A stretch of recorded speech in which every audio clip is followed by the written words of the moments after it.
Alors n'oubliez pas de partager, d'aimer avec le pouce bleu et peut-être de nous aider sur Tipeee. La guerre n'est pas le plus court chemin vers la paix. Par Dominique de Villepin, ancien Premier ministre et ancien ministre des Affaires étrangères, Le Monde diplomatique, juin 2024, lu par Thibaut Delavigne. La Pax Americana s'achève et laisse le monde en grand désordre.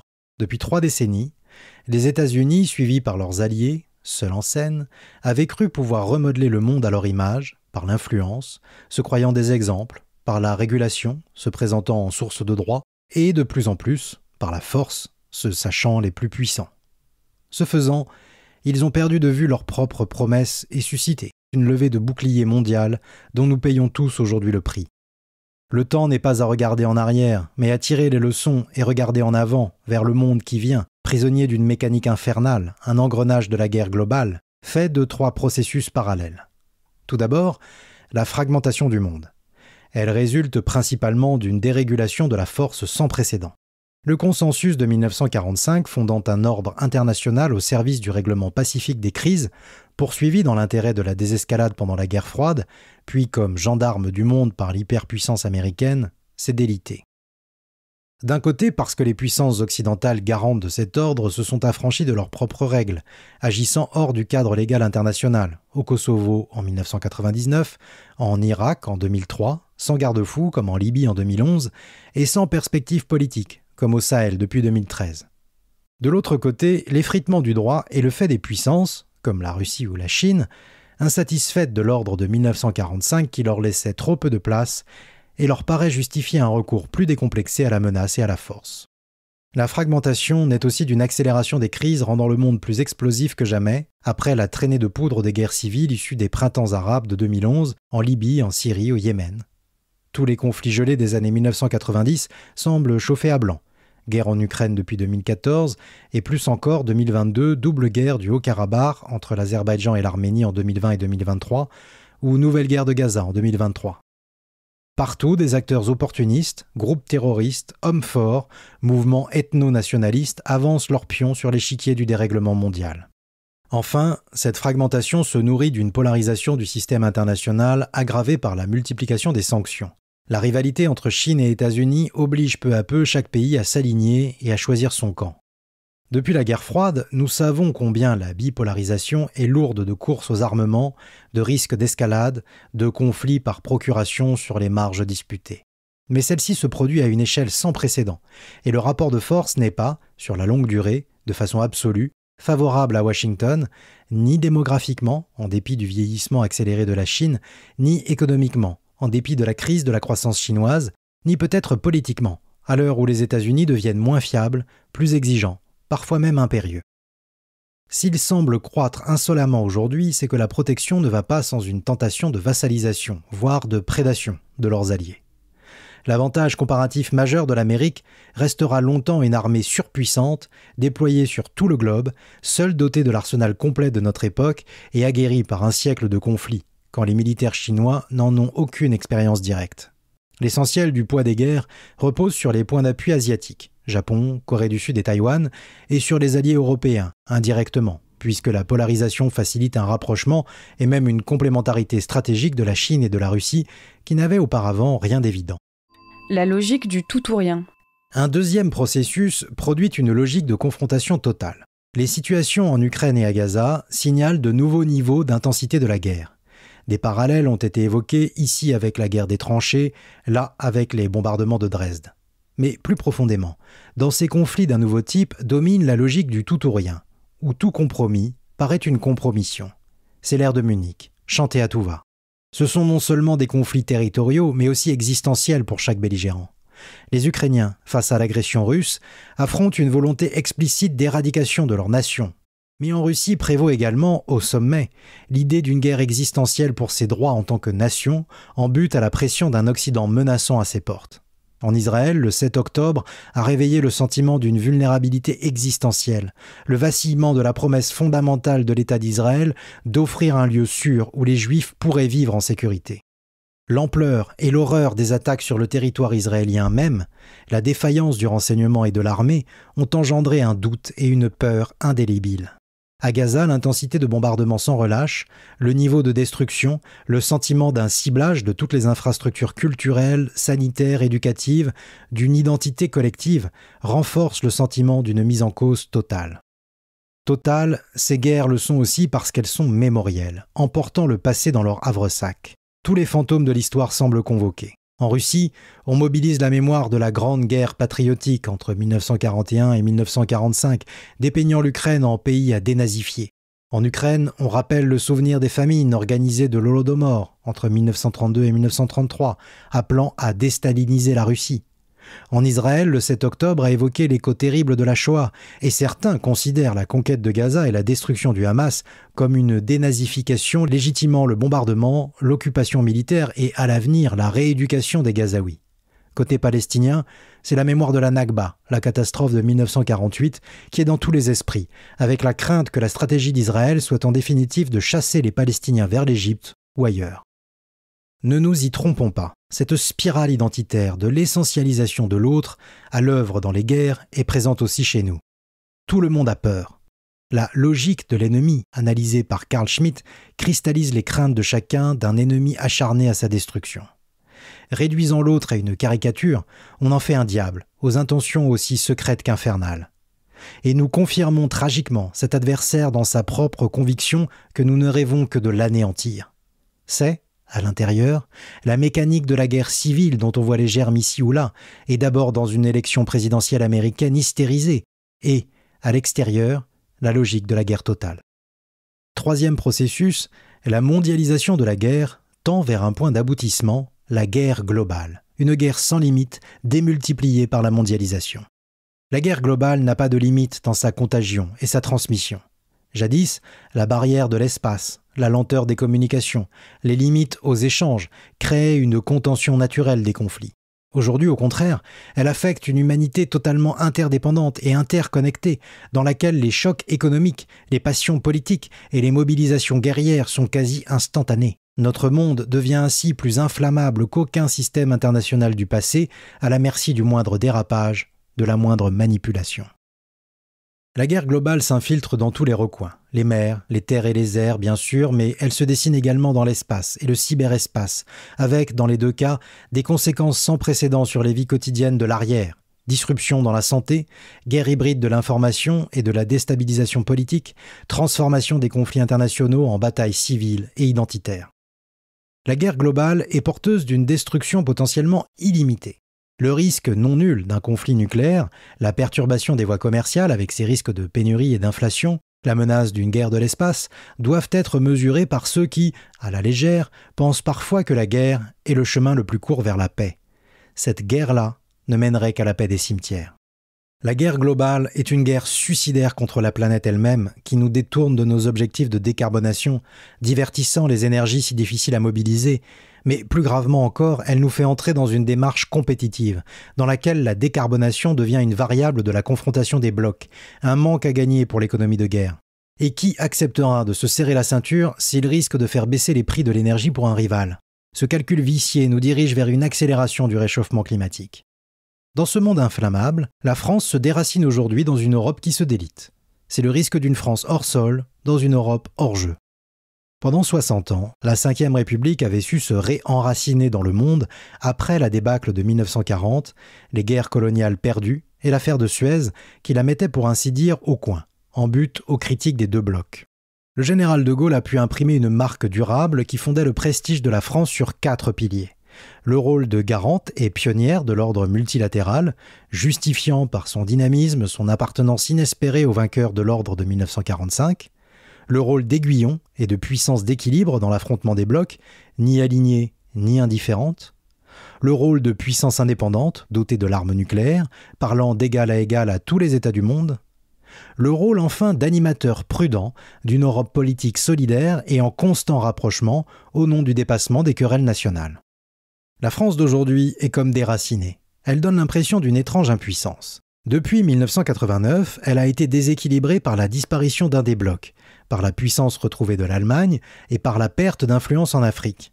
Puis, elle s'est jetée à bride abattue dans une fuite en avant d'interventions militaires, de vicariat de la puissance américaine et de tensions croissantes avec l'Allemagne. Elle conduit une politique erratique et volatile, semblant souvent danser d'un pied sur l'autre. Face aux États-Unis, elle hésite entre bromance avec M. Donald Trump et défiance envers une OTAN en état de mort cérébrale.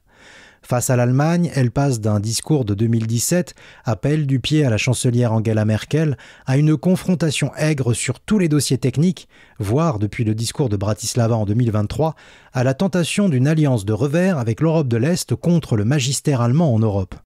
Sur la crise ukrainienne, un jour il ne faut pas humilier la Russie, et l'autre être sans limite dans son soutien, y compris avec des troupes au sol. Sur la guerre à Gaza, un jour, il s'agit de proposer à Israël une coalition internationale contre le Hamas, un autre jour de demander un cessez-le-feu. Tout le monde a été en accord au moins une fois avec cette nouvelle politique étrangère française, mais personne dans la durée. Sa politique étrangère est en outre déséquilibrée. Depuis 2007, elle a quitté l'orbite que la Ve République lui imprimait, pour dévier vers une trajectoire de plus en plus excentrée, un néoconservatisme décomplexé, propulsé par un paysage médiatique monochrome et pratiquant pour tout débat la surenchère. La ligne dominante est celle de l'occidentalisme, du moralisme, du militarisme et d'un démocratisme peu soucieux de la diversité du monde. Résultat, elle accumule les échecs, comme ses relations difficiles au Maghreb, son impuissance au Liban, la gifle de ses alliés anglo-saxons sur les sous-marins australiens en septembre 2021 ou son éviction humiliante du Sahel.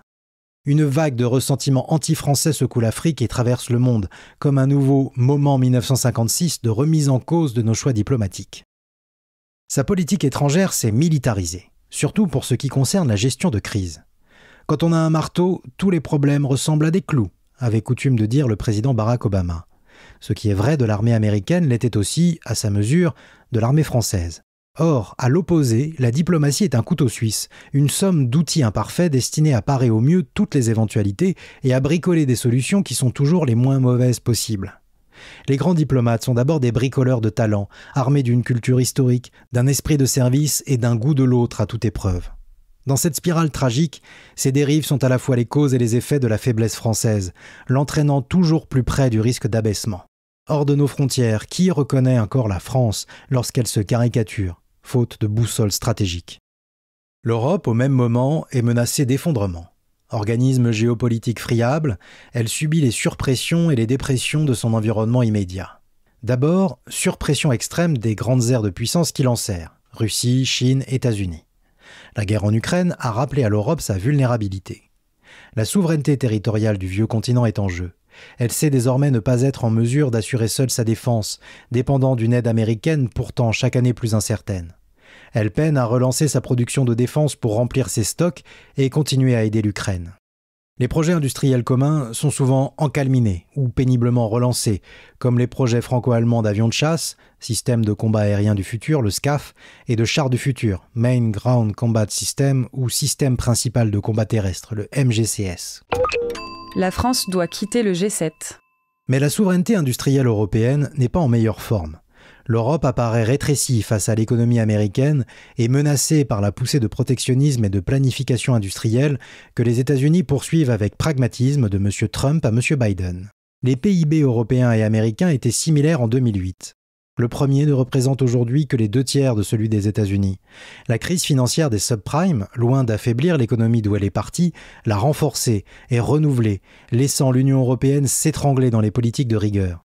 Les 369 milliards de dollars de subventions de l'Inflation Reduction Act, l'IRA, en 2021, créent de vastes capacités productives stratégiques dans les batteries et les semi-conducteurs, au détriment de l'Europe.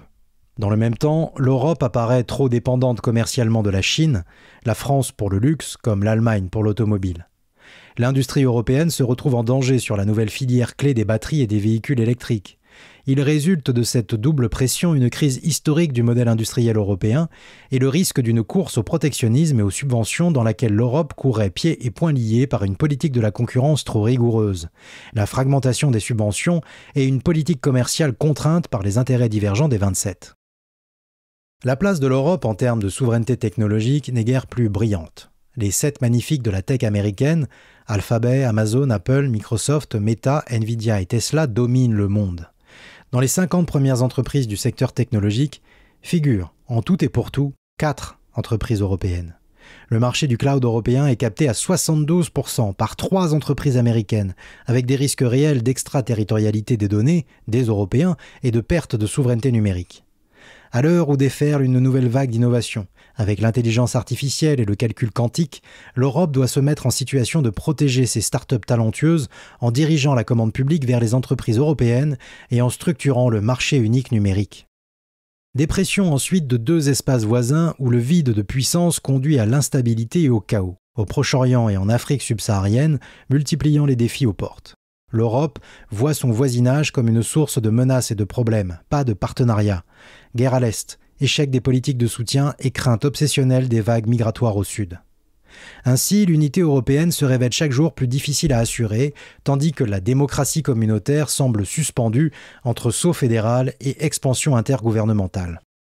L'élargissement et la surrégulation bruxelloise donnent parfois le sentiment d'une fuite en avant face aux choix impossibles. Cela aiguise les divisions intérieures et favorise les pressions internes, comme celle que s'ingénie à exercer le président hongrois Viktor Orbán.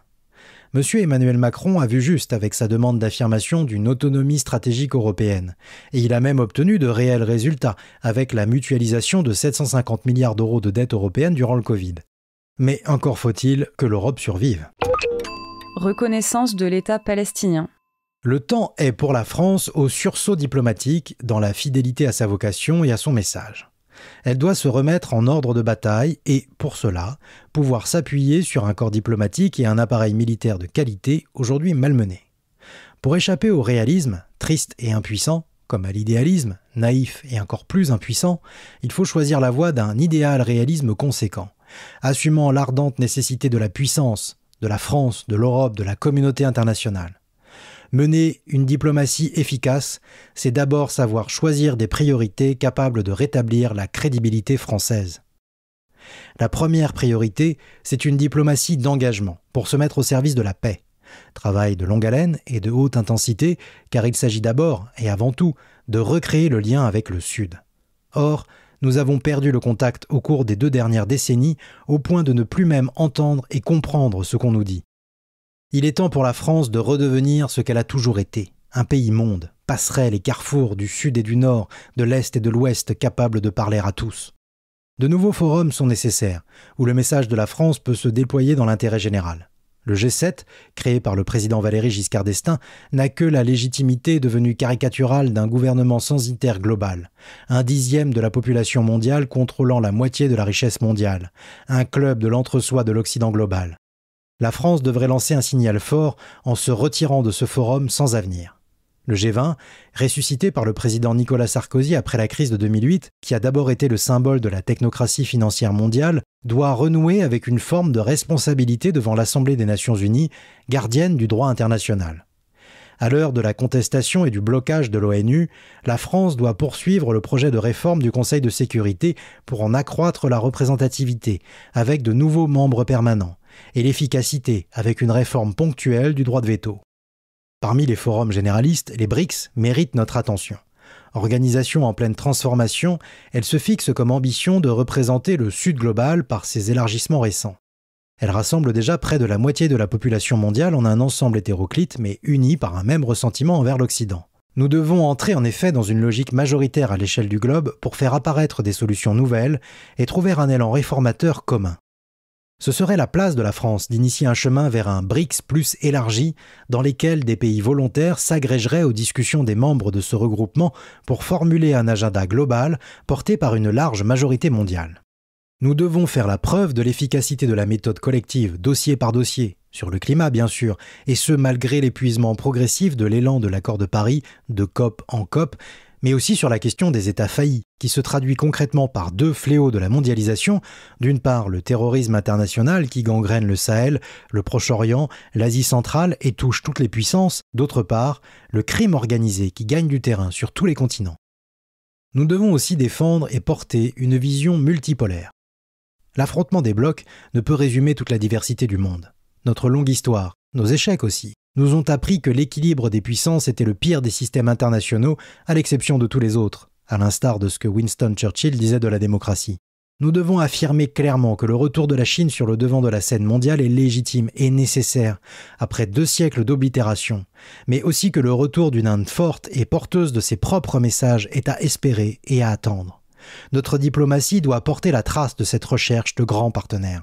Deuxième priorité, une politique d'indépendance fondée sur l'idée de préparation et de libre choix qui mettent la France en situation de conduire une guerre si elle y était contrainte.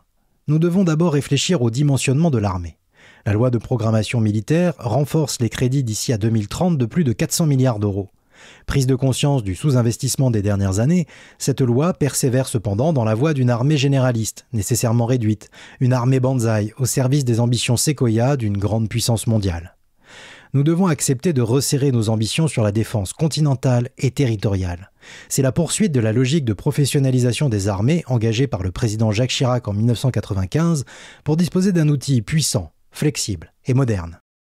Nous devons ensuite réfléchir, dans un cadre européen, à la réorganisation des industries de défense pour garantir la plus grande souveraineté française et européenne tout en assurant des facilités de financement. Il faut d'une part excepter les dépenses de défense des objectifs financiers du nouveau pacte de stabilité en soulignant leur valeur d'investissement d'avenir. Il convient ensuite de doter une agence européenne de l'armement d'au moins 100 milliards d'euros levés en dette mutualisée et enfin d'organiser une planification coordonnée entre États membres pour répartir géographiquement les activités, les sites productifs, la recherche et développement et la propriété intellectuelle tout en assurant un niveau de volume compétitif à l'échelle mondiale. Nous devons également resserrer le lien entre la nation et l'armée. La guerre n'est pas seulement une affaire de puissance, mais aussi de résistance de la société. C'est pourquoi nous devons repenser le développement d'une réserve nationale qui retrouve les atouts de la conscription sans en répéter les pesanteurs. C'est pourquoi nous devons défendre et renforcer notre démocratie par la recherche d'un débat plus éclairé et plus serein, d'un consensus plus durable et de lois plus respectables et mieux respectées. C'est pourquoi il faut aussi des garde-fous. L'augmentation du rôle et des moyens des armées entraînant inévitablement un accroissement de pouvoir et le risque d'une spirale militariste. Il convient d'augmenter les capacités de contrôle du Parlement et de la société civile sur les questions militaires et de trancher les liens entre la sphère médiatique et les industries liées à la défense pour éviter toute capture de l'opinion publique. Troisième priorité, une diplomatie d'initiative, cherchant à contribuer à la résolution des crises mondiales, mais en évitant l'agitation qui brouille notre image, donnant le sentiment de jouer de la peur et du bellicisme ambiant. Troupes au sol en Ukraine, européanisation de notre dissuasion nucléaire. Voilà autant d'idées lancées sans précaution. Croire que les crises se partagent entre celles que nous croyons pouvoir laisser pourrir et celles que nous croyons de notre devoir de nourrir est irresponsable. Sur le premier type, les crises du malheur du monde, nous n'entendons presque rien, ni de la communauté internationale, ni des Occidentaux, ni surtout de la France. C'est Haïti, où les gangs prennent possession d'un État failli. C'est le Soudan, qui replonge dans la guerre civile et les massacres 20 ans après le Darfour. C'est la Birmanie en guerre civile. C'est la République démocratique du Congo. C'est le Liban. Il s'agit de renouveler la méthode, d'augmenter l'engagement et de faire de ces situations tragiques le laboratoire de nouvelles coopérations en faveur d'un objectif commun à toutes les grandes puissances, assurer la plus grande stabilité et sécurité au système international et éviter les dérapages incontrôlés. Tout conflit, même mineur, même reculé, peut désormais être la mèche de la poudrière mondiale. C'est l'occasion de remettre le Conseil de sécurité des Nations Unies au centre du jeu, avec des task force composites d'acteurs des principales puissances mondiales, notamment États-Unis, Chine, Russie, Union européenne, Inde et Brésil, mettant en avant les solutions politiques de terrain et les politiques coopératives de développement. Mais bien sûr, l'essentiel de l'attention porte sur le deuxième type, les crises de la tragédie de notre monde, où l'engrenage de l'injustice et de la guerre nous entraîne toujours plus près du précipice. Nous devons prendre conscience qu'à Gaza comme en Ukraine, laisser la guerre tout dévorer autour d'elle ne fait qu'accroître chaque jour le risque d'une mondialisation du conflit. Certains belligérants pourraient même la souhaiter. Sur la guerre de Gaza, nous devons aujourd'hui redonner un horizon politique crédible et rapide fondé sur la solution à 2 États. Cela passe par un cessez-le-feu durable. Mais, à l'heure des risques d'extension régionale, il faut aller plus loin et réunir une conférence sur la sécurité du Proche-Orient impliquant l'ensemble des acteurs régionaux, y compris Israël et l'Iran, qui puissent être à la fois les prémices d'un nouvel Oslo et d'un Helsinki de cette région. Il ne s'agit pas de résoudre en quelques semaines ce qui s'est enquisté pendant 50 ans, mais de créer un cadre et un processus dans lequel chaque question puisse être traitée selon sa nature et son degré d'urgence. À Gaza, Il est indispensable de répondre par un cessez-le-feu durable au drame humanitaire du peuple gazaoui et au drame des otages israéliens, et de mesurer la dimension tragique et symbolique d'une crise dont les États-Unis et une partie de l'Europe apparaissent partie prenante. Pour faire avancer la question palestinienne, la France doit rééquilibrer durablement sa position en envoyant des signaux forts. La reconnaissance de l'État palestinien d'abord. La volonté de placer le droit international au-dessus de tout ensuite, en proposant un tribunal spécial sur les crimes commis en Israël et en Palestine, concernant à la fois les attaques terroristes du 7 octobre, les crimes de guerre susceptibles d'avoir été commis à Gaza et les crimes de guerre de l'occupation israélienne en Cisjordanie. Il faut que la paix naisse de la justice internationale et sortir de l'aveuglement à la souffrance de l'autre qui perpétue la guerre. Sur l'Ukraine, il s'agit d'imprimer dans la durée le bon équilibre de 3 axes. De poursuivre l'aide résolue aux Ukrainiens pour repousser la violation russe du droit international et les 61 milliards de dollars d'aide américaine votés au Congrès sont à cet égard un appel d'air offrant la chance de ne pas négocier sous la menace de l'effondrement imminent. Ensuite, la clarification de notre position auprès des pays du Sud global qui ne voient que les 2 poids 2 mesures des Occidentaux et pas la défense d'un ordre international garant de la paix et de la sécurité. Enfin, un processus diplomatique conduisant à la désescalade, à des accords en marge du conflit et, quand les Ukrainiens seront prêts à l'accepter, à un cessez-le-feu susceptible d'engager une négociation entre Russes et Ukrainiens. Il faudra 3 corbeilles à cette négociation. L'une concernant les territoires occupés et annexés par la Russie, l'autre une architecture de sécurité viable en Europe, la troisième, l'ordre international envisageant un renouvellement des traités START, caduc en 2027, et du traité des forces nucléaires intermédiaires, INF, pour maîtriser le nouveau risque nucléaire global. Ne fermons pas par principe la porte à une solution négociée. Inventer un autre monde. Soyons sur la brèche également, en Asie orientale ou de Taïwan à la Corée, se multiplient les menaces de nouveaux fronts possibles sur la ligne de faille des 2 grands blocs. Le choix d'un endiguement musclé dans l'Indo-Pacifique comporte des risques de spirale guerrière incontrôlables. Seule la recherche d'un équilibre régional donnant toute sa place aux grands émergents de la région, tels l'Inde et l'Indonésie, peut l'éviter.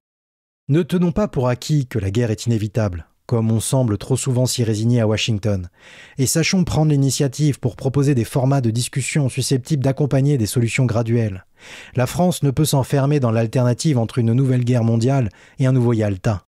Elle doit refuser la reconstitution de la logique des blocs. Rarement, le monde aura été aussi inflammable et dangereux qu'aujourd'hui. Nous assistons jour après jour au face-à-face de 2 mondes blessés, de 2 camps mondiaux lancés à pleine force l'un contre l'autre. Un camp occidental agissant au nom d'un progrès déstabilisant, craignant son déclin et tenté parfois d'en découdre plus tôt que tard, et un camp soucieux de réviser l'ordre mondial en sa faveur, au risque d'en faire un pavage de précarés impériaux entourés de palissades. Un monde où finalement tout changement serait tué dans l'œuf, au nom d'une stabilité étouffante. Entre ces 2 mondes, avec le Sud global laissé en marge de cet affrontement de blocs, il faut inventer un autre monde, dessiner un chemin vers un monde partagé, équilibré et sûr, capable d'éviter la catastrophe annoncée et de recréer un terrain commun en assurant la défense des biens de l'humanité. Climat, biodiversité, stabilité financière, recherche fondamentale. Nul n'est mieux placé que la France pour impulser ce nouvel esprit du monde et déployer une autre politique fondée sur les principes et tournée vers le mouvement.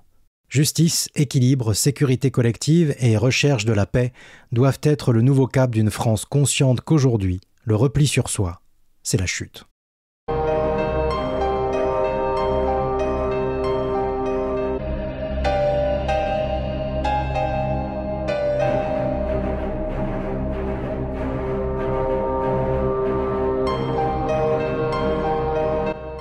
Alors n'oubliez pas de partager, d'aimer avec le pouce bleu et peut-être de nous aider sur Tipeee.